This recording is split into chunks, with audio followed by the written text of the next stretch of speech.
Hi friends, हमारे MU गाड़ी को टायर फिटिंग किए आज दोनों।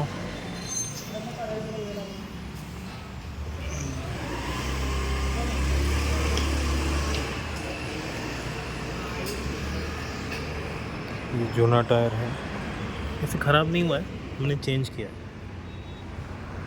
क्योंकि प्लेजर कम हो गया था उसके स्मूथनेस का। बहुत मुझे नॉइस कर रही थी गाड़ी, इसके लिए टायर चेंज किया आगे के दोनों।